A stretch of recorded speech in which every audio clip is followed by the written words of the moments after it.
नमस्कार सभी छात्र एवं छात्राओं का स्वागत है अपने YouTube चैनल स्टडी यूनिट में। मैं प्रदीप आप लोगों के बीच एक बार फिर से और इलेक्ट्रोकेमिस्ट्री क्लास में हम दूसरा क्लास लेकर के आपके सामने उपस्थित है। थोड़ा सा गैप हो रहा है, उसका रीजन कुछ है, तो उसी कारण गैप हो रहा है। तो अब इधर गैप हो सकता है कि ना हो, तो सारी क्लासें आप लोगों को दी जा रही हैं। अब इसके अंतर्गत बात मैं करूंगा केमिस्ट्री में। आप लोगों को मैं इलेक्ट्रोकेमिस्ट्री यानी भौतिक रसायन में कुछ बेसिक फैक्ट पॉइंट को आप लोगों को सामने में रखा था। अब इसके आगे जो बात करूंगा मैं कुछ जो हर साल बोर्ड पेपर में न्यूमेरिकल पार्ट से आते रहते हैं, वैद्युत चालकता संबंधी, विशिष्ट प्रतिरोध संबंधी, इन सब तरह से क्वेश्चन आते हैं और यहीं से आप लोगों को फिर कोलराउस का नियम भी क्या होगा, मिलेगा। ठीक है, तो चलते हैं आज के इस टॉपिक को हम देख लेते हैं क्या क्या परिणाम को, और मैंने क्या पीछे पढ़ाया था उसको भी देख लेते हैं हम। तो यहाँ आप लोग देख सकते हैं कि कुछ पॉइंट्स मैंने बताया था आप लोगों को। इसका इंट्रोडक्शन पिछले क्लास में आप लोगों को दिया था मैंने। उसके बाद में आप देख सकते हैं फिर इसमें हमने बताया था कि धातु जो विद्युत चालक होते हैं वो दो प्रकार के होते हैं। एक धात्विक चालक होता है और एक क्या होता है, वैद्युत अपघटन, वैद्युत अपघट्य होता है। और वैद्युत अपघट्य में देखा जाए दो होते हैं, एक होता है प्रबल और एक होता है क्या, दुर्बल। ये बातें हो गई थी। इसके बाद में आक्सीकरण और अपक्षयन को लेकर के हमने क्या है चर्चा किया था, जिसको लेकर के आपसे जो है बातें की गई थी। और रेडॉक्स प्रक्रिया की बात हुई थी। रेडॉक्स प्रक्रिया ऐसी प्रक्रिया होती है जिसमें आक्सीकरण और अपक्षयन दोनों क्या होते हैं, एक साथ होते हैं। ठीक है, तो इस चीज को लेकर बातें हो गई थी। अब हम जो बात करने वाले हैं आज, इसमें बात मैं करूंगा विद्युत अपघटनी विलयनों की चालकत्व को लेकर के चर्चा करूंगा। ठीक है, जहां से मैं छोड़ा था। तो यहां देखा जाए, अब बात कर रहा हूं विद्युत अपघटनी विलयनों का चालकत्व क्या होता है। मेन पॉइंट यहाँ पर यह है कि क्या है विद्युत अपघटनी विलयन।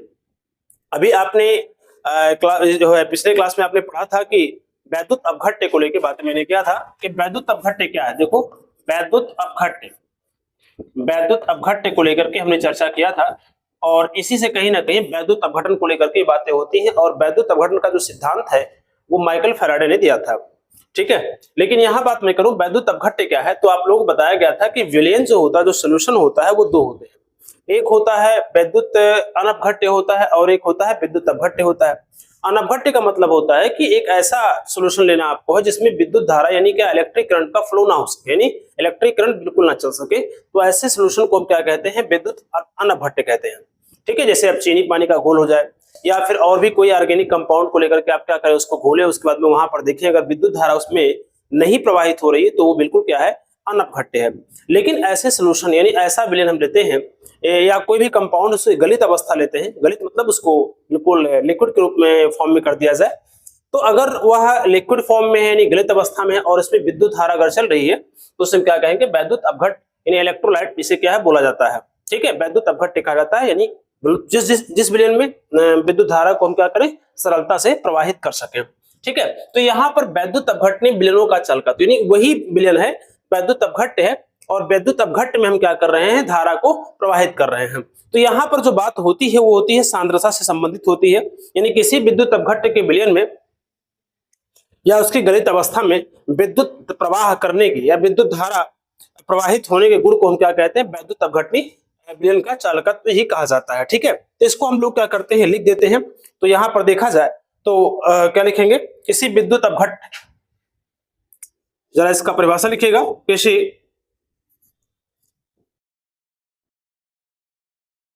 विद्युत अपघट्य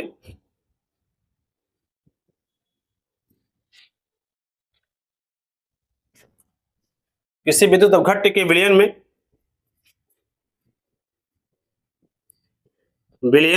या गलित अवस्था में विद्युत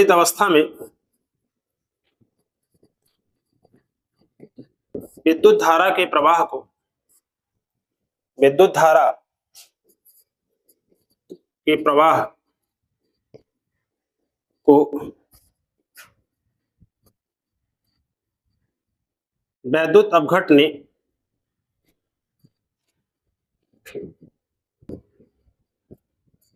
विलयनों का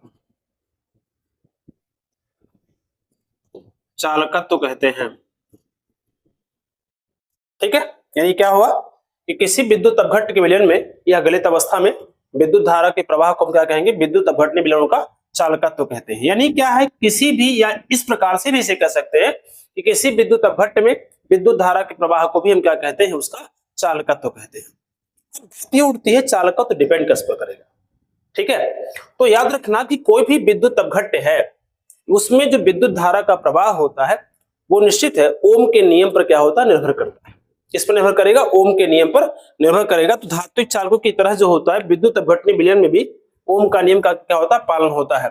यहाँ पर लिख दीजिएगा विद्युत अपघटनी विलयनों, यहाँ पर लिख दीजिएगा इसको ऐसे, विद्युत अपघटनी विलयनों के चालकत्व में ओम के नियम का पालन होता है।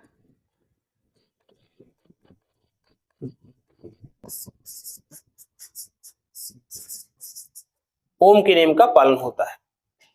क्या नियम का पालन होता है, देख लो ध्यान से। आइए हम लोग समझते हैं। मान लीजिए यहां पर क्या लेते हैं, एक आप कोई पात्र लेते हैं, कोई पात्र ले रहे हैं और ये क्या है बताओ, इसमें कोई वैद्युत अपघट्य है, कोई वैद्युत अपघट्य है, वैद्युत अपघट्य है। अब इस वैद्युत अपघट्य में अगर हम कोई इलेक्ट्रिक करंट यानी धारा प्रवाहित कर रहे हैं तो धारा अगर प्रवाह हो रहा है तो उसे हम क्या कहेंगे, विद्युत अपघटनी विलयनों का चालकत्व कहेंगे। धारा का प्रवाह अगर हो रहा है तो फिर, लेकिन जब धारा का इसमें प्रवाह होगा तो कहीं ना कहीं इस विलयन यानी इस जो घोल है, जो गलित अवस्था है, इसके द्वारा उस धारा के मार्ग में कुछ अवरोध उत्पन्न होगा और वह अवरोध जो कहलाता है उसे हम क्या कहते हैं, प्रतिरोध कहते हैं। क्या कहते हैं, प्रतिरोध कहते हैं। और यह जो प्रतिरोध होता है वो कहीं ना कहीं ओम के नियम पर ही डिपेंड होता है। ओम का नियम जो है, ओम का नियम क्या है, प्रतिरोध को लेकर के ही बातें करता है। मैं आगे भी बात करूंगा। ओम का नियम प्रतिरोध को लेकर बातें करता है, यानी क्या है, जिस प्रकार से कोई धात्विक चालक होता है, धात्विक चालक से कॉपर है, एल्यूमिनियम है, कोई भी धातु है जिसमें धारा क्या चलती है, तो जिस प्रकार से उसमें धारा चलती है और धारा चलने के उपरांत क्या होता है, उसमें प्रतिरोध का नियम लागू होता है। तो उसी प्रकार से क्या होता है, जब किसी वैद्युत अपघट्य में या किसी घोल में हम क्या करते हैं, धारा प्रवाहित करते हैं, तो वहां पर भी क्या है, ओम के नियम का पूरी तरह से क्या होता है, पालन होता है। नहीं, ओम का नियम वहां पर लागू होगा, धारा के मार्ग में रुकावट उत्पन्न होगा। अब ये चीज जो होती है, अगर हम इस वैद्युत अपघट्य को किसी बैटरी को लेकर बात करें, हम बैटरी को लेकर बात करें तो बैटरी के अंदर क्या होगा, बैटरी के अंदर आप जानते हैं वहां पर क्या हो सकता है, बैटरी के अंदर जो होंगी दो इलेक्ट्रोड होंगी, आप लोग पता होगा, दो इलेक्ट्रोड होती है। और दो इलेक्ट्रोड जो होती है इसके अंदर, वो जो है एक होती है एनोड और दूसरा क्या होता है बताइए, कैथोड होता है। एक एनोड होगा, दूसरा क्या, कैथोड होगा। और जब भी इसमें विद्युत धारा प्रवाहित करेंगे हम, तो प्लेटों के बीच यानी क्या है, जो बैटरी होता है, बैटरी के अंदर जब धारा चलेगी तो प्लेटों के बीच जो होता है धारा, यानी घोल में जो धारा चलती है वो हमेशा और हमेशा कैसी होती है बताइए, माइनस से प्लस की ओर चलती है, माइनस से प्लस की ओर चलती है।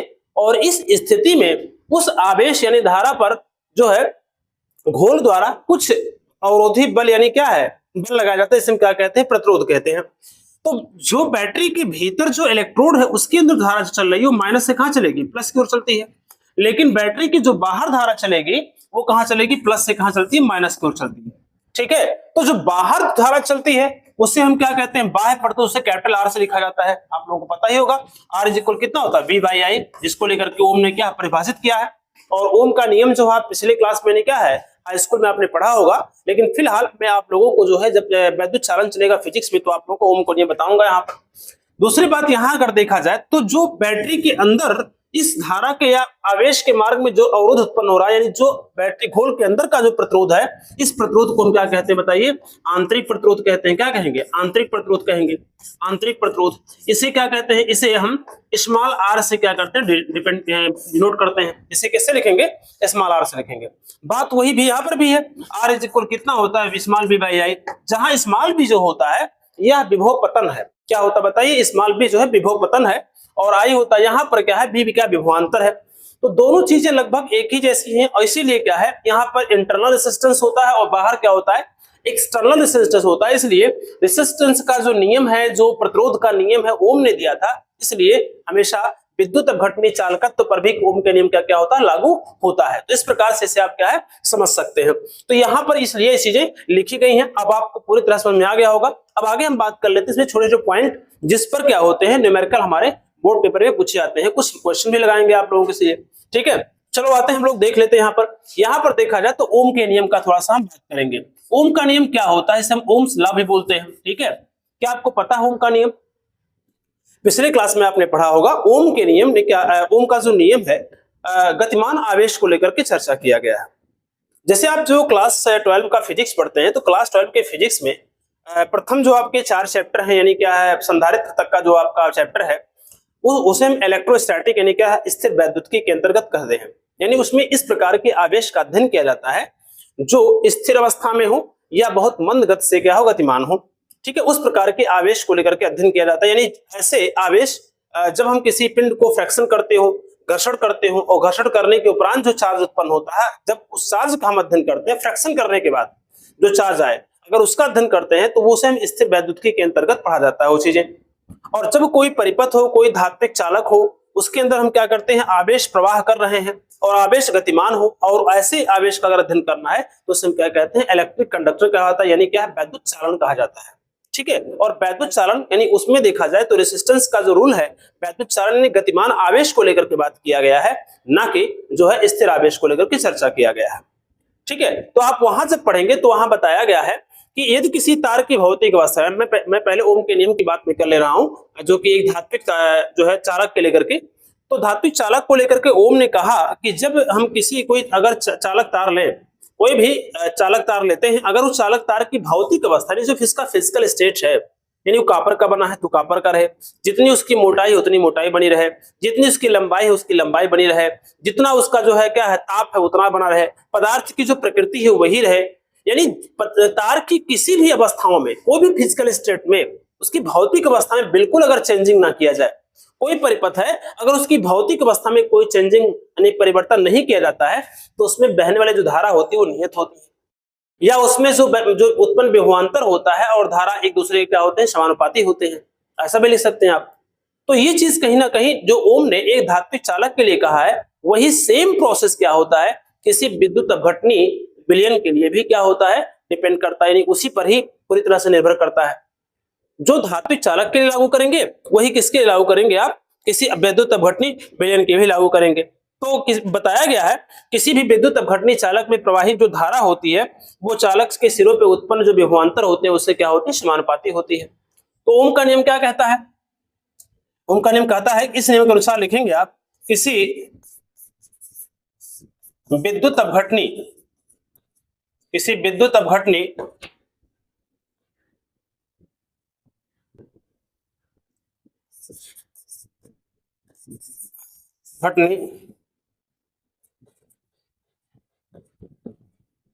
विलयन, किसी विद्युत अपघटनी विलयन ऐसा लिखिएगा चालक में प्रवाहित, ठीक है, किसी विद्युत अपघटनी चालक में प्रवाहित धारा I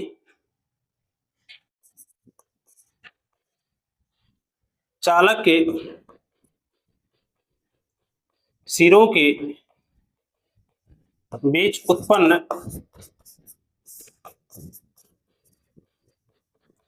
विभवांतर V के क्या होता है समानुपाती होता है, समानुपाती होता है। समझ रहे हैं? किसी विद्युत अपघटनी चालक में क्या किसी भी विद्युत अपघट्य है उसके क्या है उसमें प्रवाहित जो धारा होती है I वो चालक के सिरों के बीच उत्पन्न विभवांतर V के क्या होती है समानुपाती होती है। बशर्ते यानी एक शर्त यहां पर है, शर्त यह है कि चालक या विद्युत अपघट्य की भौतिक अवस्था में कोई परिवर्तन नहीं होना चाहिए। ये स्थिति तभी उत्पन्न होगी जो आप वैद्युत अपघट्य लिए हैं या कोई गलित अवस्था में कोई कंपाउंड्स लिए हैं आप, तो उसकी फिजिकल स्टेट में उसकी अवस्था में भौतिक अवस्था में कोई परिवर्तन नहीं होना चाहिए। यह एक क्या यहाँ पर शर्त लागू होता है। तो यानी क्या लिखेंगे आप V इज प्रोपोर्शनल टू कितना होता है I होता है।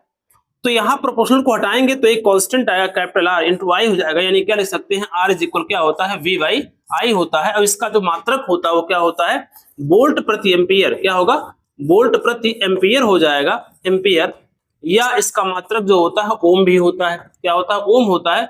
और ओम को आपको पता है हम ओमेगा से इस प्रकार से लिखते हैं।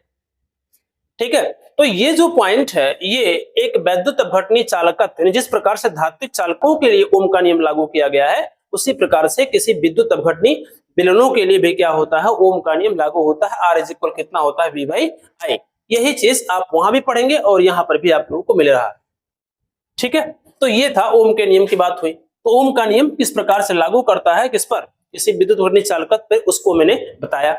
अब यहाँ जो बात होती है अगला, उसका नाम है चालकता। ये भी काफी इंपॉर्टेंट है। और चालकता क्या है? पूछा भी जाता है एग्जाम में। चालकता किसे कहते हैं? तो प्रतिरोध के व्युत्क्रम को, यानी क्या होता है, कोई भी अगर चालक है या कोई भी विद्युत अपघटनीय है, विलयन है, उसका जो चालकत्व है उसमें जो उत्पन्न प्रतिरोध होता है, क्योंकि जब भी धारा चलेगी तो उसमें प्रतिरोध होगा।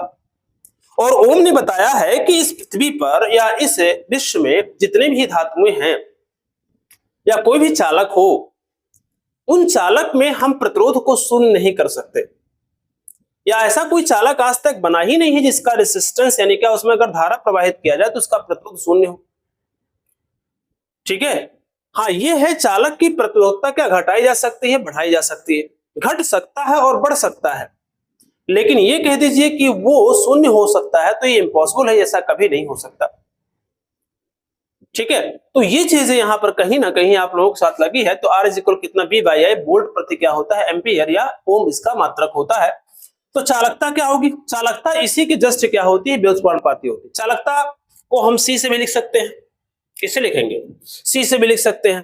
तो क्या लिखेंगे? किसी विद्युत अपघटनीय चालक के प्रतिरोध के व्युत्क्रम को लिख सकते हैं किसी विद्युत अपघटनीय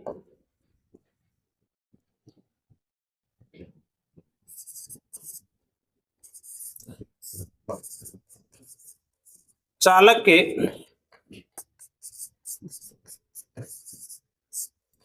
प्रतिरोध आर के व्युत्क्रम को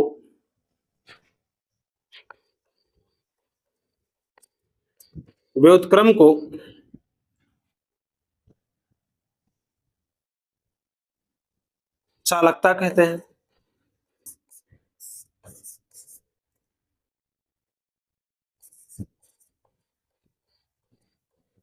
समझ रहे हैं?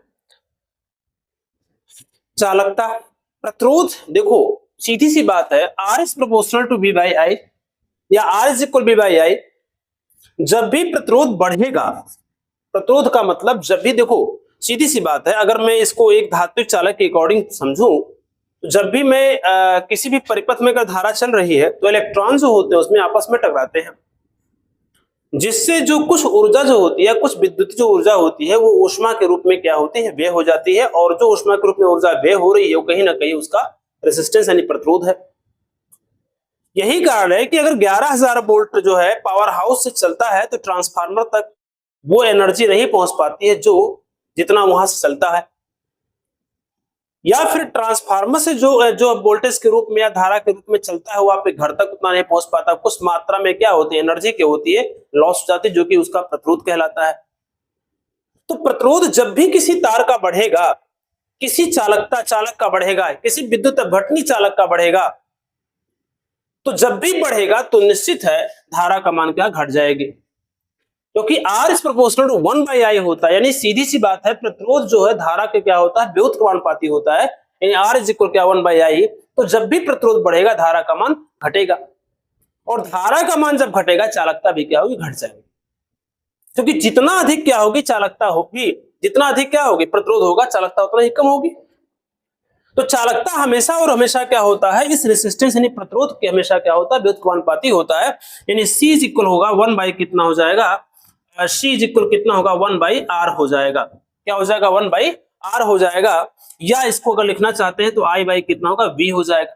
क्या होगा? आई बाई वी हो जाएगा। इसका मात्रक होगा एम्पियर, एम्पियर प्रति वोल्ट होगा यहाँ पर, या इसे हम लिख सकते हैं ओम इनवर्स लिख सकते हैं। क्या लिखेंगे? ओम इनवर्स लिखेंगे। ठीक है, क्योंकि यहां पर देख सकते हैं इसका जस्ट अपोजिट है, तो ओम है तो इसका क्या होगा? इनवर्स हो जाएगा। तो इस प्रकार से आप इसकी चालकता को क्या है? लिख सकते हैं 1 बाई क्या होता है? आर होता है। या इसे हम क्या कहते हैं? इसे हम जो है महो से भी लिखते हैं, ओम या लिख सकते हैं, या वैसे महो लिख भी लिखा जाता है, महो भी इसे लिखा जाता है। ओम का उल्टा क्या हो जाएगा, महो हो जाएगा। इस प्रकार से आप इसे लिख सकते हैं। तो क्या आप लोगों को समझ में आ रहा है सब कुछ? अगर समझ में आ रहा है तो निश्चित आप इस चैनल को या इस क्लास को पूरी तरह से क्या एक दूसरे के साथ जरूर शेयर करें।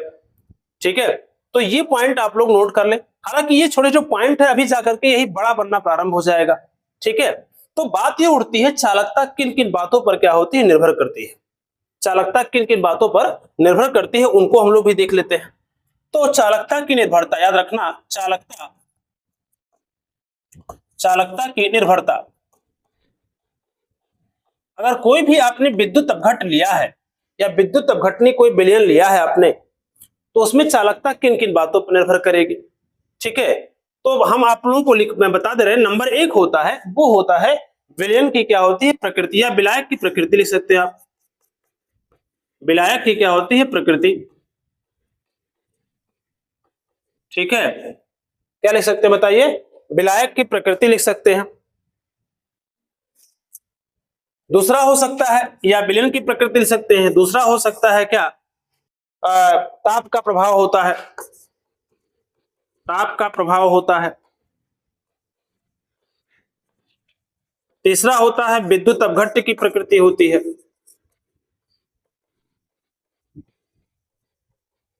अपघट्ट की प्रकृति होती है। और इसमें चौथा जो है, नहीं बस 3 ही रखिएगा। विलायक की प्रकृति क्या है, ठीक है, ताप का प्रभाव होता है, और क्या है, वैद्युत अपघट्ट की प्रकृति। मेन पॉइंट आपका जो होता है लास्ट का जो है, ये काफी इंपॉर्टेंट पॉइंट है।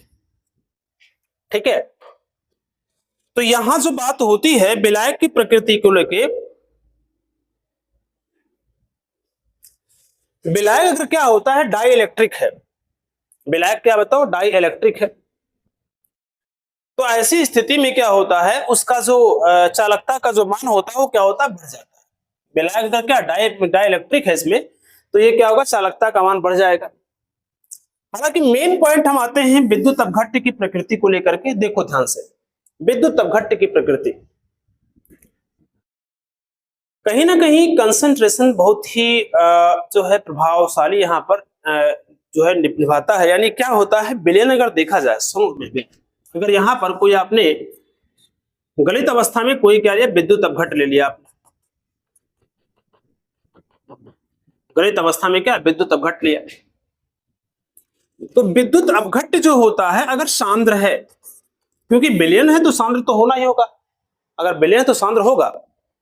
लेकिन अगर हम विद्युत अपघट्ट की मात्रा जो हम बनाए हुए, ऐसे मान लीजिए जो तेजाब है उसमें क्या होता है, उसमें हम जानते हैं सल्फ्यूरिक अम्ल H2SO4 होता है, और प्लस क्या होता है बताइए, H2O। मान लीजिए हम ये सल्फ्यूरिक अम्ल और H2O को हमने क्या किया, घोल लिया, और ये क्या बन गया, विद्युत अपघट्ट बन गया। इसमें विद्युत धारा चल सकती है। लेकिन एक जो लिमिट, एक इसका जो माप है वो है 30%, और क्या होता है प्लस क्या होता है 70% के आसपास, या यहाँ पर 33% होता है, या प्लस हो सकता है कितना 67% हो सकता है। यानी इस प्रकार से हो सकता है। ये जो आप देख रहे हैं ये है सल्फ्यूरिक एसिड की मात्रा है, और ये जो आप देख रहे हैं ये जो है वाटर की मात्रा है। ठीक है, यानी अगर हम विलयन की बात में करूं या वैद्युत अपघट्ट को लेकर बात करूं, तो वैद्युत अपघट्ट में जो H2SO4 दिया गया है, ये क्या है, जब भी जल में जाएगा तो 2H पॉजिटिव बनेगा और प्लस क्या SO4 नेगेटिव बनेगा। कहीं ना कहीं इसका एक खुद एक सीमा है, एक बाउंड्री है। अगर हम क्या करते हैं, चूंकि ये सांद्र हो चुका है, अब ये सांद्र हो चुका है तो निश्चित है जब इसमें धारा चलेगी तो घोल द्वारा उस आवेश पर या धारा पर क्या लगाया जाएगा, एक और विरोधी बल लगाया जाएगा, जिसके कारण जो है उसके अंदर प्रत्युत बढ़ेगी। अगर हम पानी की मात्रा लगातार कम करते जाए, कम करते मतलब अगर आप बैटरी लिए हैं तो हमेशा याद रखना H2SO4 का वाष्पीकरण नहीं होगा, वाष्पीकरण किसका होगा, जल का होगा। और जल का जैसे से वाष्पीकरण होता जाएगा, निश्चित है जो आपका वैद्युत अपघट्ट है वो सांद्र होता जाएगा, और वैद्युत अपघट्ट अगर सांद्र हो गया तो निश्चित है प्रतिरोध क्या होगी, बढ़ती जाएगी। प्रतिरोध क्या होगी, बढ़ती जाएगी। और जब प्रतिरोध बढ़ती जाएगी तो निश्चित है चालकता क्या, घटती जाएगी। यानी सांद्रता बढ़ जाने से जो है क्या है, सांद्रता बढ़ने से क्या होती है, चालकता क्या होती है, घट जाती है। तो कहीं ना कहीं विलयन की जो प्रकृति होती है, वो विद्युत अपघट्ट की जो प्रकृति होती है वो काफी क्या है, डिपेंड करती है। तो याद रखना प्रबल विद्युत अपघट्यों की चालकता दुर्बल विद्युत अपघट्यों की चालकता की अपेक्षा क्या होती है, काफी अधिक। ये भी होता है कहीं ना कहीं, जैसे आपने ये तो सांद्रता देख ही लिया, तो प्रकृति ये भी हो गया।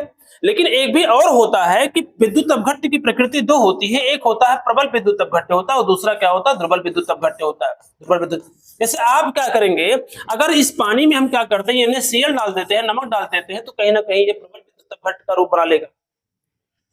अगर इसके अंदर हम क्या करते हैं और भी कोई ऑर्गेनिक कंबशन CH3COOH डाल देते हैं, तो बताओ ये क्या है, दुर्बल विद्युत अपघट्य का रूप बना लेगा।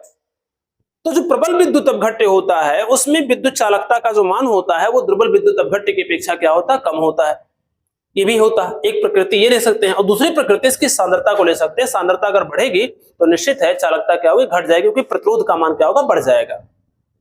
तो ये कहीं ना कहीं एक फैक्ट पॉइंट है, इसको आप लोगों को याद रखना। चालकता की प्रकृति किन किन बातों पर निर्भर करती है और ताप का प्रभाव क्या होता है। देखो, अगर हम ताप बढ़ाते हैं तो ताप बढ़ाने से क्या होगी, बताओ, जो है आयनों की गति में क्या तीव्रता आती है। अगर हम किसी भी वैद्युत अपघट्य है और उसका अगर हम ताप बढ़ाते हैं तो उसके अंदर जो आयन होंगे, जैसे मान लीजिए S पॉजिटिव है, SO4 नेगेटिव है, मान लीजिए NaCl हो गया, तो NaCl में अगर Na क्या होगा, पॉजिटिव होगा, और क्या होगा बताओ, Cl नेगेटिव हो जाएगा, टूटेगा ये। तो जब हम ताप बढ़ाएंगे तो ताप बढ़ाने से जो आयन होते हैं, आयनों की तीव्रता में क्या होती है, गतिशीलता आती है, बहुत ज्यादा तीव्र हो जाते हैं। तो ताप बढ़ाने से आयन की तीव्रता बढ़ेगी तो निश्चित चालकता भी क्या होगी, बढ़ जाएगी, बढ़ेगी ना। तो याद रखना कि ताप बढ़ाने से क्या होता है, अगर कोई भी वैद्युत अपघट्य है उसका अगर टेम्परेचर हम बढ़ा देते हैं तो निश्चित है वहां पर चालकता क्या होगी, बढ़ जाएगी। तो कहीं ना कहीं ये तीन बातों पर क्या होता है, पूरी तरह से निर्भर करता है। तो इसको आप लोग पूरी तरह नोट कर ले, और ऐसे ही क्या है, इसको समझ करके अपना एक छोटा सा नोट बना ले, क्योंकि काफी इंपॉर्टेंट है, हो सकता है आपके ऑप्शन में भी क्या है, पूछ लिया जाए। ठीक है, और ये पॉइंट आप लोग देखे होंगे पूरी तरह से। चालकता क्या होगी, चालकता का जो आपका सूत्र है ओरोम के नियम का सूत्र, हालांकि ये पूछा तो नहीं जाता है, लेकिन फिलहाल अभी जब आगे पॉइंट होगा उसमें आपको मिलेगा। अब यहाँ देखिए, विशिष्ट प्रतिरोध को लेकर के बातें आती है। अच्छा, एक चीज है, विशिष्ट प्रतिरोध और प्रतिरोध दोनों में डिफरेंस है। विशिष्ट प्रतिरोध जो होता है, किसी पदार्थ का एक गुण है, किसी पदार्थ का एक गुण है। लेकिन अगर धात्विक चालक में हम जाएं तो विशिष्ट प्रतिरोध कहीं ना कहीं क्या होता है, उसकी लंबाई, उसके क्षेत्रफल, उसकी मोटाई, उसके ताप, इन तमाम चीजों पर क्या होता है, निर्भर करता है। कौन, प्रतिरोध। लेकिन जो विशिष्ट प्रतिरोध होता है इन बातों पर निर्भर नहीं करता। विशिष्ट प्रतिरोध किसी भी धात्विक चालक का या किसी भी विद्युत अपघटनीय चालक का एक विशेष क्या होता है, गुण होता है, एक विशिष्ट क्या होता है, लक्षण होता है। समझ रहे हैं। तो यहां जो देखा जाए तो विशिष्ट प्रतिरोध क्या होगा, तो लिखेंगे आप जो है क्या होता है, आप जानते हैं सबसे पहला पॉइंट, किसी धात्विक चालक के लिए क्या होता है, किसी विद्युत अपघटनीय चालक के लिए अगर देखा जाए तो प्रतिरोध जो होता है निम्न बातों पर क्या होता है, निर्भर करता है। प्रतिरोध क्या होता है, निम्न बातों पर निर्भर करेगा। सबसे पहला जो पॉइंट होता है, R इज प्रोपोर्शनल टू क्या होता है, L होता है। यानी अगर देखा जाए जो प्रतिरोध होता है वो जो है विद्युत चालक या चालक की जो है लंबाई के क्या होता है, समानुपाती होता है। यानी जितना अधिक चालकता अधिक होगी, या यूं कहा जाए जैसे मान लीजिए तार आपने लिया, तो तार जितना लंबा होगा, आवेश को जो है धारा को चलने में उतनी ही क्या होगी, दूरी तय करनी पड़ेगी, और जितना अधिक दूरी तय करना पड़ेगा प्रतिरोध उतना ही अधिक होगा, यूं कहा जाए। या आपका कोई वैद्युत अपघट्य है और उसमें दो इलेक्ट्रोड पड़े हुए हैं, और उस इलेक्ट्रोड को अगर आप ले रहे हैं, इलेक्ट्रोड के बीच में दूरी जितना अधिक होगी, यानी एक इलेक्ट्रोड से दूसरे इलेक्ट्रोड तक आवेश को चलने में जितना अधिक मार्ग तय करना पड़ेगा, उसका प्रतिरोध उतना ही क्या होगा, अधिक हो जाएगा। तो कहीं ना कहीं यहाँ पर R इज प्रोपोर्शनल टू क्या होता है, L होता है। दूसरी बात होती है जो आपका दिखाया गया, R is proportional to 1/A होता है। यानी अगर कोई भी इलेक्ट्रोड है और उसका अगर हम प्रतिरोध, उसके क्षेत्रफल को बढ़ा दे, मोटाई को बढ़ा देते हैं, तो निश्चित उनके बीच की दूरी क्या होगी, कम हो जाएगी, जिससे आवेश को यहां से यहां तक चलने में कम टाइम लगेगा। ये तो हुआ विद्युत अपघटनीय चालकत्व इलेक्ट्रोड के लिए। इसी प्रकार से कोई चालक अगर है, अगर उसको मोटा बना दिया जाए, मोटा तार कर दिया जाए, तो निश्चित उसका प्रतिरोध क्या होगा, जो है घट जाएगा। तो चूंकि ये चीज मैं आप लोगों को जो धात्विक चालक वाला रूल है वो विद्युत चालक में पढ़ाऊंगा जब आपको फिजिक्स में वो चैप्टर दूंगा। तो यहां अगर देखा जाए R is proportional to 1/A होगा। अगर हम दोनों को मिलाते हैं तो R इज प्रोपोर्शनल टू हो जाएगा L/A। यानी क्या होता है, जो प्रतिरोध होता है चालक तार के लंबाई के समानुपाती या चालकता के क्या होती दूरी या लंबाई के समानुपाती तथा उसके क्षेत्रफल के क्या होता है, व्युत्क्रमानुपाती होता है। ठीक है, क्षेत्रफल मतलब अनुप्रस्थ काट का क्षेत्रफल। अगर मान लीजिए किसी तार को काटते हैं तो काटने के बाद क्या होता है, सामने वाला पार्ट कैसा होगा, गोल होगा। गोल होगा ना, लकड़ी आप देखेंगे, लकड़ी का गुटका भी काटेंगे तो बीच में गोल होगा, तो जो गोल वाला भाग है वही जो दिखाई देगा वो क्या होगा, वो उसे कहते हैं अनुप्रस्थ काट का क्षेत्रफल कहा जाता है। ठीक है, तो यहाँ पर जो होगा, अब यहाँ से जब प्रोपोर्शनल को मिटाएंगे आप तो एक कांस्टेंट निकलेगा, इसे हम रो कहते हैं, और यल बाई कितना होगा, ए हो जाएगा। तो यहाँ पर लिखेंगे जहां क्या होगा, देखो जहां रो एक क्या होता है बताओ, एक नियतांक है, रो बताओ क्या नियतांक है, जो जिसे जिसे क्या कहेंगे, जिसे जिसे विशिष्ट प्रतिरोध कहते हैं। क्या कहते हैं, विशिष्ट प्रतिरोध कहा जाता है। क्या कहेंगे, रो एक नियतांक, इसे क्या कहेंगे बताओ, विशिष्ट प्रतिरोध कहा जाएगा, इसे प्रतिरोध कहते हैं। ठीक, ये पॉइंट आप लोग याद रखिएगा, इसे क्या कहेंगे, विशिष्ट प्रतिरोध कहेंगे। और विशिष्ट जो प्रतिरोध होता है ये किसी चालक की लंबाई और क्षेत्रफल पर डिपेंड नहीं करता, बल्कि क्या है, विशिष्ट प्रतिरोध किसी भी चालक का एक विशिष्ट क्या है, लक्षण है, एक गुण है। ठीक है, या इसको अगर लिखना चाहें तो आप लिख सकते हैं रो इज इक्वल हो जाएगा 1/r इंटू कितना होगा, a बाई क्या होगा, l हो जाएगा। इस प्रकार से आप इसे लिखा जा सकता है। तो ये पॉइंट आप लोग लिखेगा।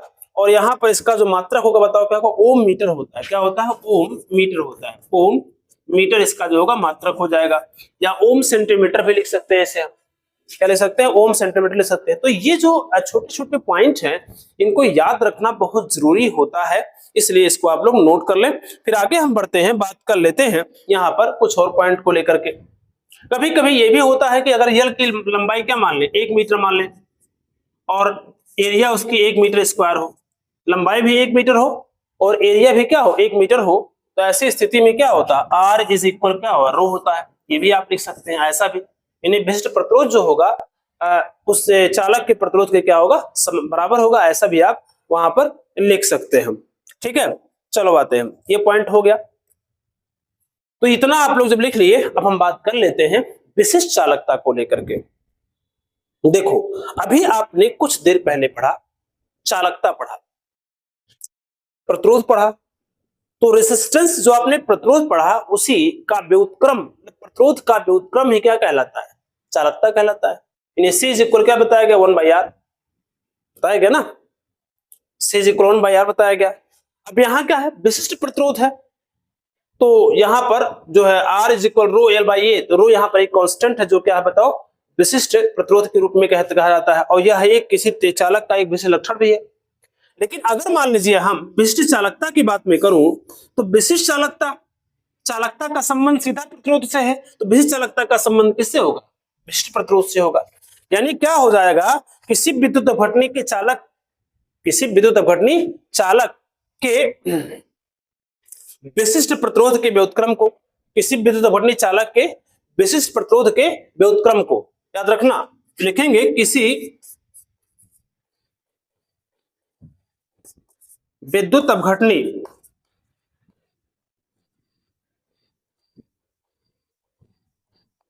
चालक के विशिष्ट प्रतिरोध यानी रो के व्युत्क्रम को विशिष्ट चालकता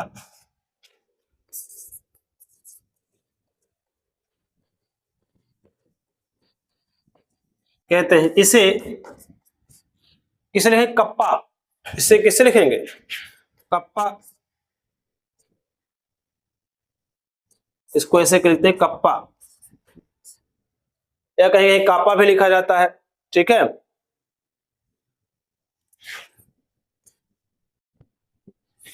ऐसे लिख दो, इंग्लिश में लिख दो,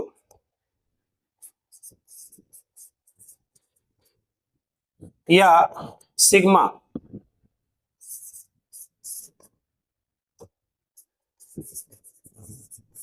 सिग्मा से प्रदर्शित करते हैं। अर्थात क्या हो जाएगा, यहां पर विशिष्ट चालकता यानी कप्पा इज इक्वल हो जाएगा 1 बाई कितना, रो हो जाएगा, क्या हो जाएगा, 1 बाई रो हो जाएगा। या इज इक्वल लिखना चाहें हम तो 1 बाई रो का मतलब ये हो गया, यहां पर कितना हो जाएगा, रो का मान यहां दिया गया है, तो हो जाएगा R हो जाएगा कितना, L बाई ए हो जाएगा। ठीक है, R क्या हो जाएगा, L/A हो जाएगा यहाँ पर।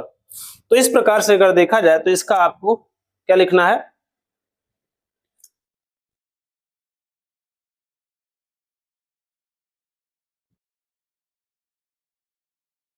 मान लिखना है। चलो, तो विशिष्ट चालकता यानी विशिष्ट प्रतिरोध के क्या होते हैं, व्युत्क्रम को हम क्या कहते हैं, विशिष्ट चालकता कहेंगे। ठीक है, तो यहाँ पर इसका मात्रक बताओ क्या होगा, वही चीज जो रो का मात्रक क्या था, ओम मीटर था, तो विशिष्ट चालकता का मात्रक क्या होगा, ओम इनवर्स हो जाएगा। ओम इनवर्स हो क्या होगा, मीटर इनवर्स हो जाएगा। ठीक है, या यहाँ पर इसे हम इस प्रकार भी लिखेंगे, या ओम मीटर इनवर्स भी उसे लिखा जा सकता है। तो ये पॉइंट आप लोगों के लिए इंपॉर्टेंट है। विशिष्ट प्रतिरोध देख लीजिए और विशिष्ट चालकता भी लिखिए, जो कि यहाँ कप्पा या सिग्मा से क्या इसे प्रदर्शित किया जाता है। ठीक है, तो ये पॉइंट आप लोग याद रखना, क्योंकि अभी न्यूमेरिकल में क्या है, इसका यूज किया जाएगा। ठीक है, चलो आते हैं।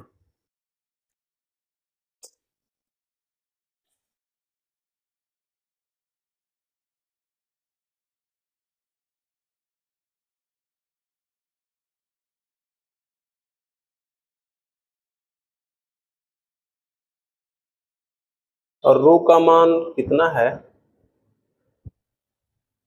सही है ना।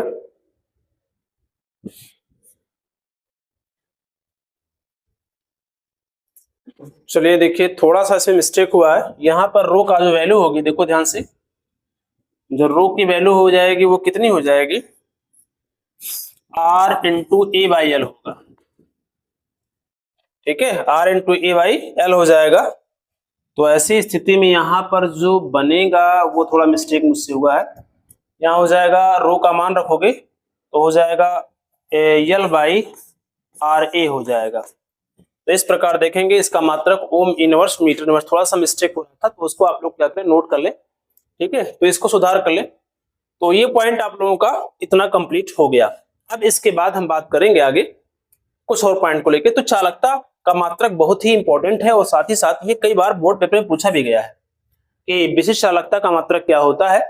और यहाँ पर विशिष्ट प्रतिरोध को लेकर के बातें हुई कि विशिष्ट प्रतिरोध है क्या होता है, उसका एक अभिलक्षण, मतलब उसका एक किसी भी चालक का एक गुण है, ना कि उस पर लंबाई और क्षेत्र पर डिपेंड करती है। तो ये पॉइंट आप लोग हो गया। आगे बढ़ते हैं, अब बात मैं कर लेता हूं कुछ और पॉइंट को लेकर के, जिसमें मैं बात करूंगा मोलर चालकता को लेकर। ये काफी इंपॉर्टेंट है और वेरी वेरी इंपॉर्टेंट है, यहां से क्वेश्चन आप लोग पूछा जाए। देखो, मोलर चालकता, देखो यहां मोलर दिया गया है, तो मोलर जो दिया है, मोलर का मतलब क्या है, मोलरता का संबंध है। मोलर का संबंध किससे है, मोलरता से दिया गया है। तो मोलरता का संबंध किससे है, सांद्रता से है। किससे बताओ, सांद्रता से। याद रखना, मोलरता का संबंध किससे है, सांद्रता से है। ठीक है, इसी प्रकार यहां देखो तुल्यांकी चालकता है, और तुल्यांकी का संबंध जो है नॉर्मलता से है। क्योंकि मोलरता की जो परिभाषा हो, देखो मोलरता जो हमने बताया था, मोलरता, मोलरता की जो बात मैंने किया था, बताया था उसमें कि मोलों की संख्या यानी बेले के मोलों की संख्या अपान बिलियन का आयतन लीटर में। मोलों की संख्या बटा बिलियन का आयतन लीटर में, एम बराबर हो जाएगा कितना, यहाँ एन अपान कितना होगा, वी। एन अपान क्या, वी। एन मतलब क्या होगा, मोलों की संख्या हो गई, वी मतलब क्या होगा, आयतन लीटर में हो गया। जबकि अगर हम बात करें तो यहाँ पर नॉर्मलता को लेकर बात किया जाएगा, तो नॉर्मलता एन बराबर होता है ऊपर तुल्यांकों की संख्या, क्या होता है बताओ, तुल्यांकों की संख्या बटा क्या होता है बताइए, आयतन लीटर में होता है। इस प्रकार लिखेंगे आप यहाँ पर। तो चाहे तो आप तुल्यांकों की संख्या एन डैश से भी लिख सकते हैं, इस प्रकार लिखेंगे, एन डैश लिख दीजिए। तुल्यांकों की संख्या अपान कितना होता है, आयतन लीटर में। तो तुल्यांकी चालकता किससे संबंधित है, नॉर्मलता से संबंधित है, और मोलर चालकता किससे संबंधित है, मोलरता संबंधित है। और नॉर्मलता और मोलरता जो दोनों हैं, ये किससे संबंधित है, सांद्रता से संबंधित है। क्योंकि आप बिलियन पढ़े हैं, तो बिलियन में देखा जाए कि सांद्र बिलियन निकालने के, इस बिलियन की सांद्रता ज्ञात करने की क्या होती है, 4 विधियां होती है। इसमें नॉर्मलता, मोलरता, मोलरता और क्या होता है, मोल प्रभाज होता है। इसमें इस प्रकार से चीजें दी गई हैं। ठीक है, तो ये पॉइंट जब आप लोग याद रखते हैं, तो यहाँ पर आगे देखा जाए तो यही चीज यहाँ पर लिखी गई है। किसी बिलियन में बिले के 1 मोल, किसी बिलियन में बिले के 1 मोल विद्युत अपघट्ट में मात्रा से उत्पन्न आयनों के क्या करते हैं, चालकता को हम क्या कहते हैं, विलयन की चालकता कहते हैं या विलयन की मोलर चालकता कहते हैं। ठीक है, या यूं कह सकते हैं किसी विलयन में विलय के 1 मोल में विद्युत अपघट्ट की मात्रा से उत्पन्न जो आयत क्या होता है, उत्पन्न जो आयन होता है, ठीक है, उसकी जो चालकता होती है उसी को हम क्या कहते हैं, मोलर चालकता कहते हैं। इस प्रकार से लिख सकते हैं। तो जो मोलर चालकता होता है वो कहीं ना कहीं जो है, मोलर चालकता जो होती है उसे किससे लिखते हैं, किससे लिखते हैं, लैम्डा से लिखेंगे। किससे लिखेंगे, लैम्डा एम से लिखेंगे। मोलर चालकता कैसे प्रदर्शित करते हैं, लैम्डा एम से लिख देंगे यहाँ पर। इसे लैम्डा एम से क्या करते हैं, प्रदर्शित करते हैं, प्रदर्शित करते हैं। ठीक है, लैम्डा एम से क्या करेंगे, प्रदर्शित करेंगे। तो ये पॉइंट आप लोग को क्या रखना है, तैयार रखना है। तो यहां पर समझ में आ रहा पॉइंट, देखिए। तो किसी विलयन की जो मोलर चालकता होती है, किसी विलयन की जो मोलर चालकता होती है लैम्डा एम बराबर होता है कप्पा गुणे कितना होता है बताइए, 1000 बाई कितना होता है, मोलरता एम होता है। ये पॉइंट आप लोगों को याद रखना है। ठीक है, कप्पा यानी क्या है यहाँ पर, चालकता गुणे क्या हो जाएगा, एक 1000 बटा कितना होता है, एम होता है। और 1000 इसे लिखा जाता है क्योंकि एम ग्राम मोल में 1000 क्या होते हैं, सेंटीमीटर क्यूब में विलय में 1 ग्राम, या ऐसा लिख सकते हैं, सीधी सी बात है। जो आयतन होगा वो किसमें होता है, एमएल में होता है, उसको क्या लीटर बदलने के लिए 1000 से क्या भाग दिया जाता है। या फिर डायरेक्ट आप लोग इतना तैयार रखें कि लैम्डा एम बराबर होता है के इंटू क्या होता है, 100 इंटू क्या होता है बताइए, इसमें बाई कितना होगा, एम होगा। इसी प्रकार अगर हम बात करें तुल्यांकी चालकता, तो बात वही है कि एक बिलियन, किसी बिलियन के में विलय के 1 मोल विद्युत अपघट्ट में, तो यहाँ पर वही चीज हो जाएगा, बिलियन के 1 ग्राम तुल्यांकी विद्युत अपघट्ट में। यहाँ पर 1 मोल दिया गया तो वहां पर एक तुल्यांकी, ठीक है, विद्युत अपघट्ट में क्या है, जो उत्पन्न आयनों की चालकता को विलयन की क्या कहते हैं, तुल्यांकी चालकता कहेंगे। यहाँ पर तो तुल्यांकी चालकता को हम लिखेंगे लैम्डा एन से लिखा जाता है, और इसका जो होगा वही चीज हुआ, क्या हो जाएगा, कप्पा गुणे कितना होगा, 1000 बाई कितना होगा, यहाँ पर नॉर्मलता लिखा जाएगा। क्या लिखा जाएगा, नॉर्मलता लिखा जाएगा। ठीक है, इसका मात्रक क्या हो जाएगा, इसका मात्रक आप लोगों को बिल्कुल याद रखना चाहिए, और इसका मात्रक बहुत ही इंपॉर्टेंट है।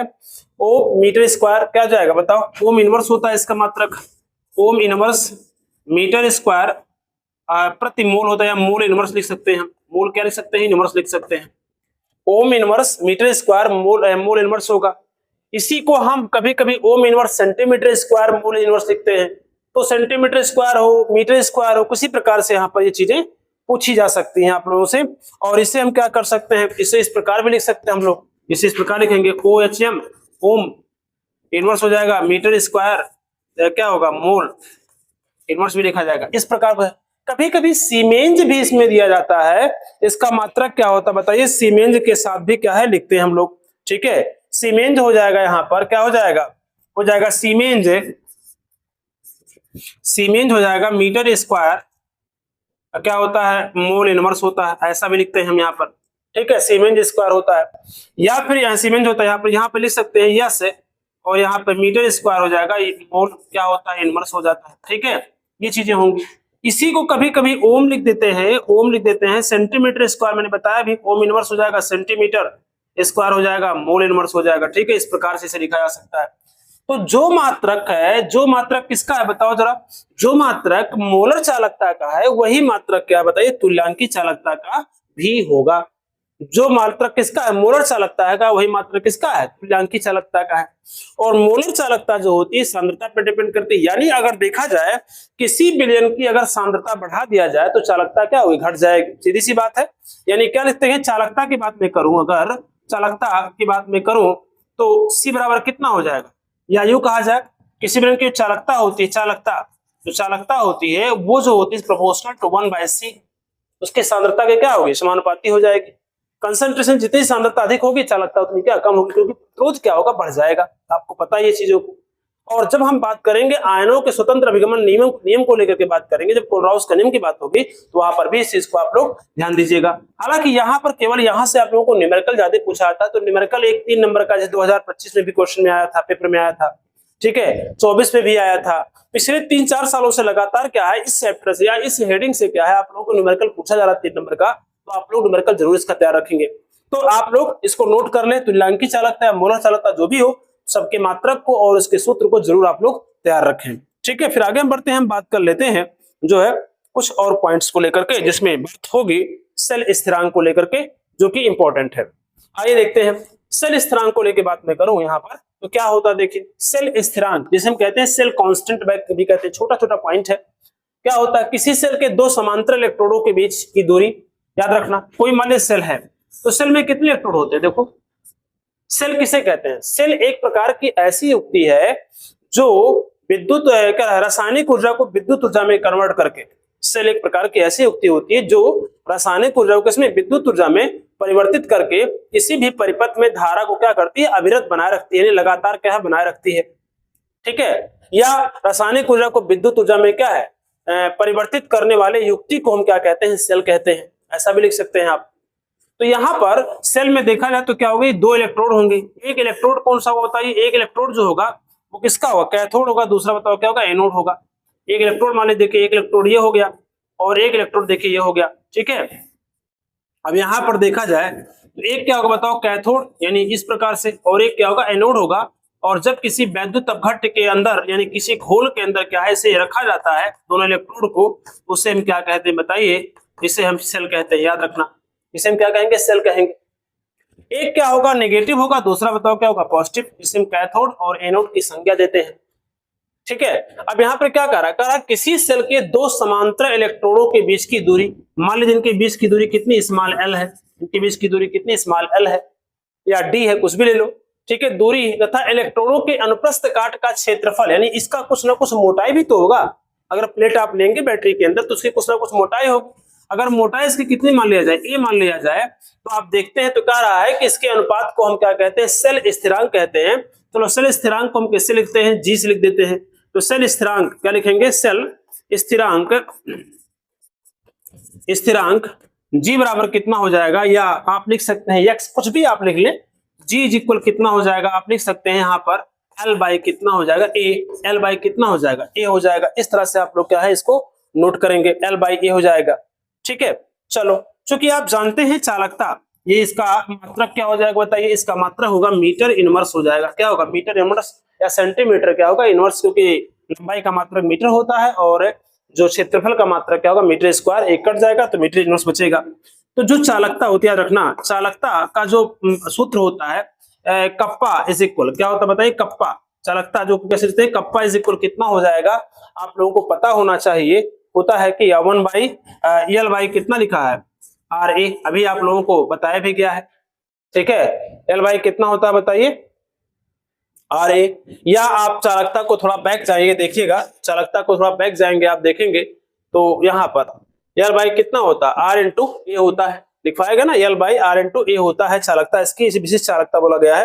तो यहीं पर अगर हम इसका चालकता के साथ संबंध निकालें तो इसको लिखना चाहे तो 1/r इंटू लिख सकते हैं क्या, एल बाई ए भी लिख सकते हैं। बोलिए लिख सकते हैं कि नहीं, लिख सकते हैं। 1/r इंटू एल बाई ए लिख सकते हैं। और एल बाई ए जो है वो किसके बराबर है, तो सेल स्थिरांक के बराबर है। यानी यहाँ पर लिख सकते हैं कि अप्पा इज इक्वल हो जाएगा 1/r इंटू कितना होगा, जी हो जाएगा। होगा कि नहीं होगा। और यहाँ पर अगर जी का मान निकाले हम तो के इंटू कितना हो जाएगा, यानी कप्पा इंटू कितना हो जाएगा, आर हो जाएगा। यानी इसका सूत्र अगर देखा जाए तो सेल स्थिरांक बराबर होता है विशिष्ट चालकता, यानी सेल की चालकता गुणे क्या होता है उसका प्रतिरोध। ठीक है, तो ये भी कहीं ना कहीं ये सूत्र आप लोगों का क्या प्रयोग होगा, और ये भी सूत्र प्रयोग होगा जो कि सेल स्थिरांक निकालने के लिए काफी इंपॉर्टेंट है। बातें समझ में आ रही है कि समझ में आ रही, समझ में आ रही है ना। कोई सेल है, सेल के क्या होता है, दोनों इलेक्ट्रोडों के बीच की दूरी और इलेक्ट्रोड का जो अपना अनुप्रस्थ काट का क्या क्षेत्रफल है, उनके अनुपात को हम क्या कहेंगे, सेल स्थिरांक कहेंगे, जो कि लिखा गया है। और इसका चालकता के साथ क्या संबंध है, चालकता के साथ बिल्कुल जी इज इक्वल क्या होता है, कप्पा गुणे कितना होता है, आर हो जाएगा। यहाँ पर इस प्रकार से इसे लिखा जा सकता है। तो ये पॉइंट हमारे थे आज की क्लास में। अब इस क्लास में जो पॉइंट आप लोगों को मिले हैं काफी अथेंटिक है, और इसी के द्वारा हमको क्या करना, कुछ न्यूमेरिकल हमको सॉल्व करना है। चलिए हम लोग न्यूमेरिकल की तरफ बढ़े, बताओ जरा क्या न्यूमेरिकल की तरफ बढ़े। और जो हमारा पहला न्यूमेरिकल है मिलेगा वो न्यूमेरिकल ऐसा न्यूमेरिकल है जो 2025 में इस टाइप के क्वेश्चन पूछे गए हैं। देखिए हम कुछ क्वेश्चंस को लेकर बात कर लेते हैं, और यही क्वेश्चन आप लोगों के बोर्ड पेपर में भी क्या है पूछा जा सकता है। ठीक है, यही क्वेश्चन आप लोग बोर्ड पेपर में क्या है पूछा जा सकता है, तो इसलिए आप लोग इसको पूरी तरह से याद रखें। ठीक है, चलो आते हैं। पहला क्वेश्चन दिया गया है, कि 1 सेंटीमीटर व्यास, अब देखो यहाँ डायमीटर दे दिया गया, व्यास दिया, त्रिज्या नहीं दिया गया, व्यास दिया गया है। कोई भी तार अगर होगा तो तार कैसा होगा, बेलनाकार होगा, ठीक है। तो व्यास कितना दिया है, दिया गया है 1 सेंटीमीटर और 50 सेंटीमीटर लंबाई वाले 0.05 देखो मोलर दिया गया है। यम अगर लगाया गया किसी भी अंक के सामने, कोई भी अंक दिया गया हो उसके सामने यम लगा तो यम मतलब मोलरता होता है, और अगर यन लगाया गया है तो उसे क्या कहेंगे, नॉर्मलता कहेंगे। तो यहाँ पर 0.05 मोलरता वाले क्या है, NaOH यानी क्या, सोडियम हाइड्रोक्साइड विलयन के कॉलम का विद्युतीय प्रतिरोध कितना दिया गया, बताओ। देखो इतना दिया गया यानी 5.55 10 to power 3 ओम है। इसकी प्रतिरोधकता निकालनी है, रो का मान निकालना है, चालकता यानी कप्पा निकालना है, और मोलर चालकता क्या निकालना, बताओ, लैम्डा m का मान निकालना है। इतने पॉइंट आपको निकालने हैं, और ये क्वेश्चन आप लोगों के बोर्ड पेपर में 3 नंबर का इस साल पूछा गया था। बस यहाँ पर 0.05 के स्थान पे 0.10 था, बाकी सब कुछ वही चीज था, ठीक है। तो आप लोग इसको देखें। अब यहाँ पर बात ये उठती है कि सबसे पहले हमको प्रतिरोध निकालना रहेगा, तो सबसे पहला पॉइंट होता है प्रतिरोधकता पूछा गया। क्या पूछा गया, रोधकता पूछा गया है, ठीक है, जिसे हम विशिष्ट प्रतिरोध भी कहते हैं। रो इज इक्वल होता है क्या, R इंटू ए बाई कितना होता है, यल होता है, ठीक है। R इंटू ए बाई कितना होता है, यल होता है। आप लोगों को पता है यहाँ पर R की जो वैल्यू देखो दी गई, यहाँ पर R इज इक्वल दिया गया कितना, 5.55 इंटू 10 टू पावर कितना दिया, 3 दिया गया है ओम, ठीक है, मात्रक से ही पता चल रहा है। और इसकी जो लंबाई दी गई यल बराबर कितना दिया, 50 सेंटीमीटर दिया गया है। और आप देख सकते हैं यहाँ पर जो व्यास दिया है 1 सेंटीमीटर दिया है, तो त्रिज्या कितनी हो जाएगी, 1/2 सेंटीमीटर हो जाएगी, क्योंकि व्यास का हमेशा आधा होता है त्रिज्या। तो पहले ए निकाल लो, एरिया क्या होगा बताओ, पाई आर स्क्वायर हो जाएगा एरिया। तो कितना होगा, पाई आर का मान कितना, 1/2 का स्क्वायर करोगे तो कितना हो जाएगा, 1/4 हो जाएगा। देखो कितना होगा, 4 हो जाएगा ना, यानी पाई बाई कितना होगा, 4 हो जाएगा। इसका पाई बाई 4 कितना हो जाएगा, सेंटीमीटर जो होगा स्क्वायर हो जाएगा, इसका जो है क्षेत्रफल हो जाएगा। क्या होगा, क्षेत्रफल हो गया। अब आपको पता होना चाहिए कि यहाँ पर जो एल का मान है 50 सेंटीमीटर है, क्षेत्रफल जो होगा पाई बाई 4 सेंटीमीटर स्क्वायर हो जाएगा। तो आपको करना क्या है, सही है, हाँ, अब आपको करना क्या है, विशिष्ट प्रतिरोध निकालना है आप लोगों को। तो फिर क्या करेंगे आप, देखो क्या करेंगे यहाँ पर, ये भी सेंटीमीटर में है, ये भी सेंटीमीटर, चेंज करने कोई मतलब नहीं है। तो रो इज इक्वल कितना होगा, इसका हो जाएगा 5.55 इंटू 10 टू पावर कितना होगा बताओ, 3 हो जाएगा, इंटू आप ए का मान देखेंगे, ए का मान कितना, पाई बाई 4 दिया गया है, तो पाई बाई 4 को लिख सकते हो 3.14 बटा कितना होगा, 4 हो जाएगा। अपान क्या हो जाएगा, एल की वैल्यू देखो कितनी दी गई, 50 दी गई है। इसी को आप लोग सॉल्व कर लोगे तो इसकी वैल्यू क्या है, फाइंड हो जाएगी, निकल जाएगा। देखो यहाँ 3 शून्य है, तो क्या करो, मल्टीप्लाइकेशन करोगे तो यहाँ पर 555 हो जाएगा। एक शून्य से इसको काट दो, इसको एक शून्य से काट दो, बचेगा 2 शून्य, 2 शून्य से गुणा करोगे तो 555 हो जाएगा, और गुणे हो जाएगा 3.14 हो जाएगा, और ये 4 चलाएगा नीचे, तो 5 गुणे कितना होगा, 4 हो जाएगा, ठीक है, ये हो गया। अब इसको डिवाइड करो, तो 5 करने 5 रो बराबर कितना होगा, 111 इंटू 3.14 बाई कितना हो जाएगा, यहाँ ऐसा लिख दो, यहाँ पर लिखो इसको, देखो, और रो इज इक्वल होगा कितना हो जाएगा, यहाँ पर 111 इंटू हो जाएगा 3, इसको 2 से काटो, 2 से काट दो, तो 2 से कटोगे तो क्या होगा, 2 इकन्ना 2 हो जाएगा, 2 इकन्ना 2, और 2 पंचे 10 हो जाएगा, और 2 से 14 157 हो जाएगा। नहीं कितना हो जाएगा, नीचे हो जाएगा कितना, 1.57 अपान कितना होगा, 2 बचेगा, क्योंकि ये दोनों तो कैंसिल हो गया पूरा, ठीक है। अब इसी को आप मल्टीप्लाइकेशन कर लो, जो भी आएगा उसका क्या बनेगा, आंसर आएगा। और इसका अगर आप डिवाइड करके निकालेंगे तो इसका जो आंसर आएगा 87 पॉइंट कितना होगा, 135, 87 पॉइंट कितना होगा, 135 सेंटीमीटर, ठीक है। यहाँ पर सेंटीमीटर में दिया है तो ओम सेंटीमीटर आ जाएगा, यहाँ पर कितना आ जाएगा, ओम सेंटीमीटर, कितना आएगा, ओम सेंटीमीटर हो जाएगा, इसका आंसर हो जाएगा। ये पहला हुआ, ठीक है। अब अगले पॉइंट की बात मैं करूं, अगला पॉइंट में बात कर रहा हूं, देखो अगले पॉइंट की बात करो, दूसरा क्या पूछ रहा है आपसे, दूसरा पूछ रहा है चालकता, पूछ रहा है, क्या पूछ रहा है, चालकता। अब चालकता जब पूछ रहा है तो कप्पा इज इक्वल कितना होता है, कप्पा इज इक्वल होता है 1/रो होता है, कितना होता है, 1/रो। आप जानते हैं विशिष्ट प्रतिरोध के व्युत्क्रम को क्या कहते हैं, चालकता कहते हैं। तो यहाँ पर क्या रो का मान कितना दिया गया है 1 बाई दिया गया है 87 पॉइंट कितना है 135 दिया गया है। अब इसी को आप डिवाइड कर दीजिएगा, जो भी आएगा वो किसका बन जाएगा, इसका मान बन जाएगा, इसका मान होगा 0.011 0.01148 हो जाएगा यहाँ पर। और इसी का जस्ट क्या है ओम इनवर्स हो जाएगा, सेंटीमीटर क्या हो जाएगा बताओ इनवर्स, इसका मात्रक हो जाएगा। ये हो गया। और तीसरा जो पॉइंट आपसे पूछ रहा है, क्वेश्चन पूछ रहा है, वो पूछ रहा है मोलर चालकता लैम्डा एम का मान पूछा गया। तो आप जानते हैं कप्पा गुणे कितना होता है 1000 बाई कितना होता है कैपिटल एम होता है। आपको पता होना चाहिए कि कैपिटल एम का मान कितना दिया है, कैपिटल एम का मान दिया है 0.05 दिया गया है, दिया नहीं दिया गया है। या फिर इसको आप लिखना चाहें तो 5 बाई कितना होगा बताइए 100 हो जाएगा, बोलो, क्योंकि दशमलव का अंक है 2 अंक है तो 5 बाई 100 हो जाएगा। तो यहाँ पर आप लिखना चाहें तो कप्पा का मान कितना हो जाएगा, देखो 0.01148 इंटू हो जाएगा 1000 हो जाएगा अपान कितना हो जाएगा 5 बाई कितना होगा 100 हो जाएगा। ठीक है, क्या करोगे इसमें देखो 3 शून्य से मल्टीप्लाई कैसे 3 स्थान खिसकेगा तो 11.48 हो जाएगा और ये चल जाएगा 100 ऊपर, फिर 100 हो जाएगा अपान कितना होगा 5 हो जाएगा। फिर क्या करेंगे 100 से मल्टीप्लाई करेंगे तो 1148 हो जाएगा बटा कितना होगा 5 हो जाएगा। इसी से क्या करो आप डिवाइड कर दो, जो भी आएगा वही क्या बन जाएगा इसका मोलर चालकता का मान हो जाएगा। तो ये क्वेश्चन आप लोगों का 3 नंबर का एग्जाम में पूछा गया था। तो 229 कितना आएगा बराबर 229.6 आ जाएगा यहाँ पर। ये पॉइंट आप लोगों का एग्जाम में आएगा 229 siemens centimetre square, siemens centimetre square मोल हो जाएगा। ठीक है, इस प्रकार से नोट कर लीजिएगा। चलिए तो ये हो गया होगा। अगले क्वेश्चन की तरफ बढ़े। अगला क्वेश्चन देखिएगा। अगला क्वेश्चन यहाँ पर देखो दिया गया है जो है 0.1 मोल यहाँ मोलरता दिया गया है। सल्फ्यूरिक जो अम्ल है उसकी विलयन के तुल्यांकी चालकता ज्ञात करनी, क्या ज्ञात करनी, तुल्यांकी चालकता ज्ञात करनी। यानी आपसे लैम्डा एन का मान पूछा गया है, तुल्यांकी चालकता ज्ञात करिए। विलयन की चालकता कितनी है कप्पा, यानी के का मान जो दिया गया है वो कितना दिया बताओ। कप्पा का मान दिया 15 × 10⁻³ कितना -2 ओम, ओम क्या है इनवर्स सेंटीमीटर इनवर्स है। ठीक है, ये दिया गया है। तो यहाँ पर मोलरता दी गई, इसको देखो मोलरता दिया गया है तो मोलरता और नॉर्मलता के साथ संबंध होता है ना एक। अब देखो यहाँ पर क्या हो जाएगा, तो मोलरता कितनी दी गई, मोलरता यम इज इक्वल दिया गया है 0 पॉइंट कितना 1 या यम दिया गया है। ठीक है, या यूं कह सकते हैं इसको अगर लिखना चाहें तो 1 बटा कितना 10 लिख सकते हैं। तो एक संबंध होता है। जब देखो यहाँ पर अगर निकालना चाहूं मैं तो तुल्यांकी चालकता लैम्डा एम इज इक्वल होगा कप्पा इंटू कितना होगा 1000 इंटू कितनी नॉर्मलता। यहाँ पे क्या पूछेगी नॉर्मलता निकालनी पड़ेगी। तो लेकिन हमारे पास मोलरता है नॉर्मलता नहीं है। तो अगर आपको नॉर्मलता ज्ञात करनी है तो नॉर्मलता के लिए हमको क्या करना पड़ेगा, फार्मूला होता है उसके लिए आपको फार्मूला यूज करना पड़ेगा। नॉर्मलता गुणे बराबर कितना होता है, देखिए नॉर्मलता यहाँ पर नॉर्मलता इज इक्वल होता है क्या मोलरता गुणे क्या होता है एन होता है। क्या होता है बताओ, मोलरता गुणे कितना होता है एन होता है।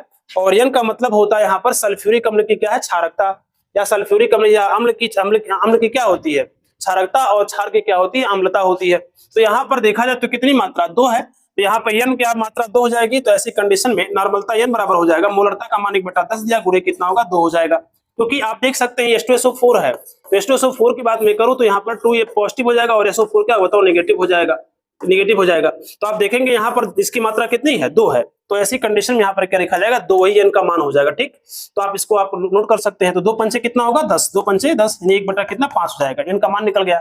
अब लैम्डा एम का मान निकालना है तो आराम से आप सॉल्व कर सकते हैं। कप्पा का मान कितना दिया गया है 15 × 10⁻³ कितना दिया है -2 दिया गया है 1000 हो जाएगा अपान कितना हो जाएगा एन की वैल्यू 1/5 हो जाएगी। ठीक है, अब यहाँ पर आप देख सकते हैं लैम्डा एन निकालना, सॉरी मोलरता नहीं नॉर्मलता है, एन निकालना तो बताओ कितना हो जाएगा। इससे 2 से 2 शून्य निकट जाएगा और 1 शून्य बचेगा तो यहाँ पर हो जाएगा 150 गुणे कितना आएगा 5। ये तो बनेगा बताओ जरा, ये बनेगा ना, हाँ 150 गुणे क्या 5 हो जाएगा। अब इसका क्या करो आप गुणा कर लो आराम से, इसका आंसर आ जाएगा कितना आ जाएगा 150 पंचे कितना हो जाएगा 15 × 5 = 75 यानी हो जाएगा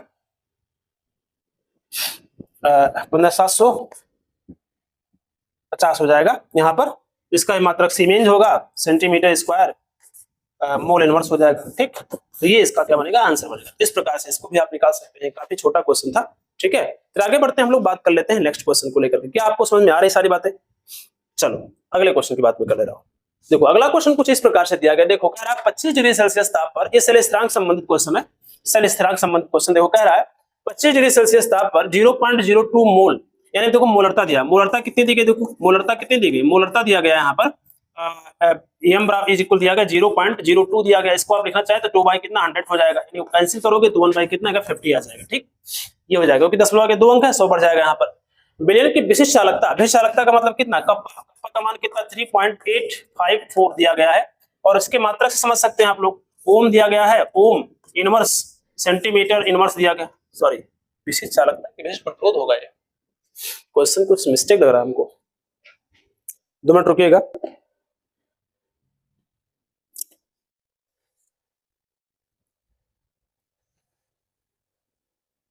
हाँ सही है, ठीक है, विशिष्ट उसका मात्रक तो उसमें होता है, मोलरता में होता है, ठीक है, कोई बात नहीं। यहाँ पर देखो तो 3.854 का क्वेश्चन सही है। विशिष्ट चालकता दी गई है, इस बिलियन का प्रतिरोध दिया गया है, आर का वैल्यू कितनी दी गई, 80 ओम दिया गया, 80 ओम इसका प्रतिरोध दिया गया है। सेल का जो है स्थिरांक ज्ञात करना, अब चूंकि जानते हैं जो कि क्या होता है सेल स्थिरांक बराबर, सेल स्थिरांक का सूत्र मैंने अभी आप लोगों को बताया है, क्या होता है बताओ, जी इज इक्वल होता है कितना, कप्पा इंटू क्या होता है, आर होता है, बिल्कुल सिंपल है, आप आराम से लगा सकते हैं, बहुत ज्यादा इस पे मोलरता पे जाने चक्कर नहीं, डायरेक्ट आप क्वेश्चन सॉल्व कर सकते हैं। कप्पा का मान कितना दिया बताओ, कप्पा का मान दिया गया कितना बताओ जरा, 3 पॉइंट हो जाएगा 854 हो जाएगा, और आर की वैल्यू कितनी 80 हो जाएगी, दोनों का मल्टीप्लाई कीजिएगा, जो आएगा वही क्या बनेगा, इसका आंसर हो जाएगा। इस प्रकार से इस क्वेश्चन को क्या कर सकते हैं आप लोग, सॉल्व कर सकते हैं। ठीक है, चलो चलिए फिर, तो आज के लिए इतना ही। तो इसके बाद में जो बात होती है, इसके बाद में जो आप लोगों को मिलेगा उसका नाम है कोलराउस का नियम। क्या मिलेगा, कोलराउस का नियम मिलेगा। तो कोलराउस के नियम के लिए इंतजार कीजिए, क्लास आपका अगला चलेगा। तो अभी तक सारी क्लासें आप लोगों को हो सकता है सभी कंप्लीट सारी क्लासेस चले, तो आप लोग पूरी तरह से सही समय जुड़िए, और चैनल जुड़ने के बाद पूरी तरह से तैयारी कीजिए। ठीक है, कहीं भी कोई प्रॉब्लम होती है तो निश्चित है आप कमेंट बॉक्स में जरूर लिखें। ठीक है, चलते हैं, आज के लिए इतना ही, धन्यवाद, नमस्कार।